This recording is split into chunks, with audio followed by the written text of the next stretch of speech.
How critical should Germany be of its friends? We'll discuss that today with the Israeli ambassador to Germany, Yakov Hadas-Handelsman. Welcome to the DW interview, Your Excellency. Excellent.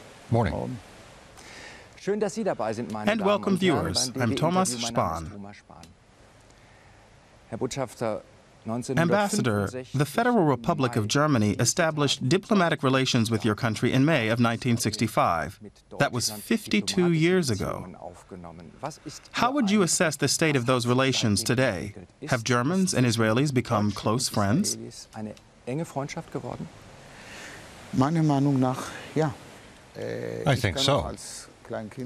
I was a child in May 1965, and I still remember how people in Israel reacted to the news. The prospects for our relations with Germany were quite grim. I can still see the headlines and the black and white photos on the front page of the newspapers. We didn't have TV at the time.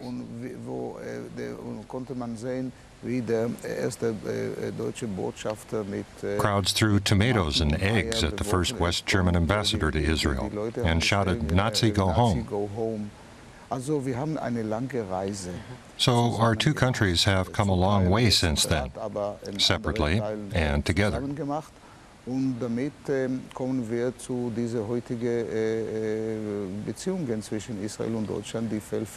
I would describe relations today between Germany and Israel as multifaceted and based on the principles of the past and the present.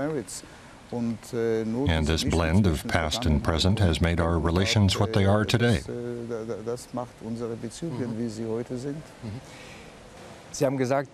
You said that our two countries have become close friends over the last 5 decades, but sometimes friendships can be difficult. You accompanied German President Frank-Walter Steinmeier on his recent visit to Israel.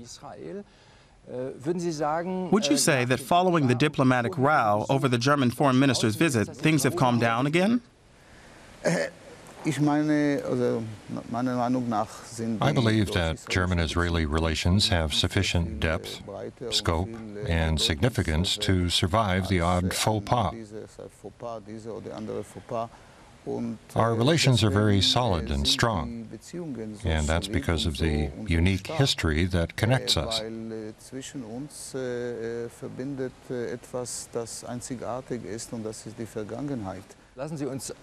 Back to present relations, Israeli Prime Minister Benjamin Netanyahu met with German President Steinmeier in Israel, even though Steinmeier had held talks with Israeli groups who are critical of the government.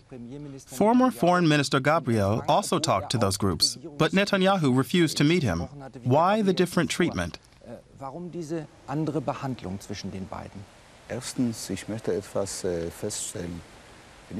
First of all, let me make it clear that there is nothing to prevent people from having meetings with groups like that.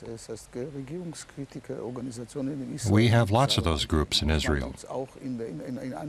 We even have cabinet ministers who criticize the prime minister, and they survive.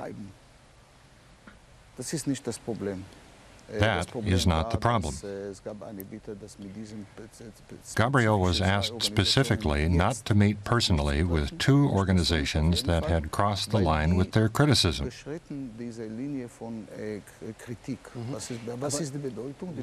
But meeting them doesn't mean you agree with them. Sure, but sometimes a picture is worth 1,000 words. As you know well, because you work in television. The foreign minister was asked not to meet with these groups. But criticism is criticism, and Israelis are world champions in self-criticism. We criticize ourselves every minute of every day. People in Germany can criticize Israel too, but I would expect that the criticism in Germany would be a little more sensitive in light of past events. Let's look at Gabriel's case more closely. Gabriel has publicly distanced himself from his father, who was an ardent Nazi and Holocaust denier. As a young man, Gabriel even led group tours to Israel to remind people about the Holocaust. Given that he is surely a true friend of Israel, couldn't Netanyahu have handled this differently, perhaps with a personal meeting to settle their differences?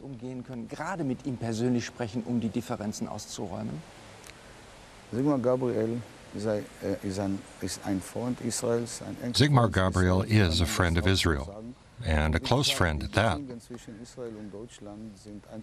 The important thing here is relations between Israel and Germany, and those relations are not affected by situations like this. So I think the answer to your question is obvious.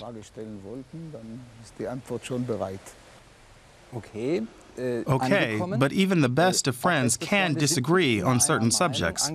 For example, Angela Merkel has criticized the Israeli government's settlement policies.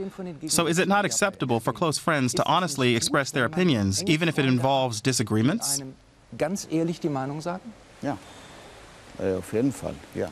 Yes, absolutely.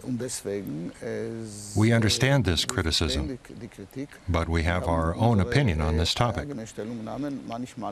Sometimes we do listen to our critics. And as I've said, close friends can disagree in situations where others cannot. It's a simple concept. But is that also the case when a lot of Israel's close friends criticize its settlement policies?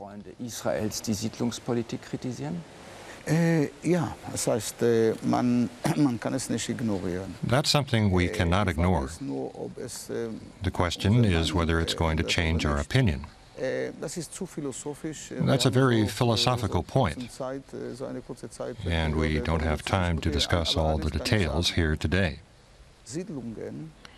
But I can tell you this: settlements are not an obstacle to peace, as has been claimed.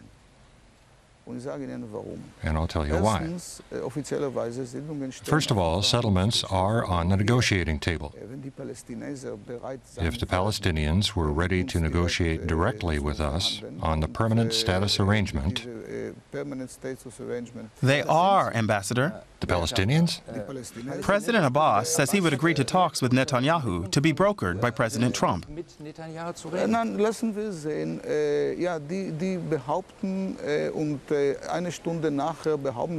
Let's wait and see.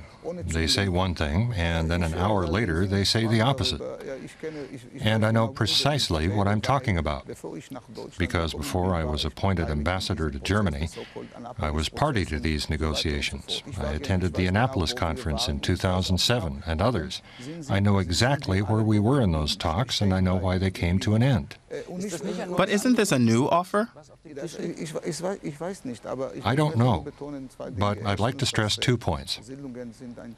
First, the settlements are on the agenda of the negotiations to determine the permanent status arrangement. Second, settlements are not an obstacle to peace, and we have proven that many times. Third, I remember very well as a child the fear that Israelis felt when we were threatened by Syria, Egypt, and Jordan. They wanted to drive us into the sea and to finish the job that Hitler could not. As for the current state of negotiations, President Trump says peace wouldn't be that difficult, provided Israel and the Palestinians talk. We have no problem with that. We're ready for talks. President Trump is due to visit Israel later this month, and I hope that we will see progress. That's what we want, of course. But it's one thing for someone to say that they want peace talks when the TV cameras are rolling, and then say something completely different afterward, and perhaps the exact opposite.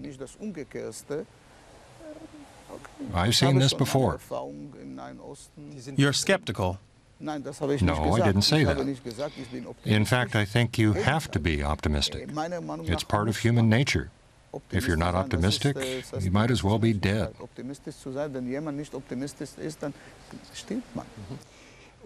Palestinian President Mahmoud Abbas would be involved in any negotiations. What do you think of him personally? You've been quite critical of the Palestinians.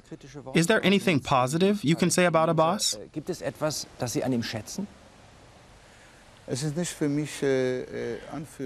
not my place to assess or criticize other countries, or in this case, an authority. Abbas was elected as president of the Palestinian territories, or simply the Palestinian president. Whatever his designation, he is our partner.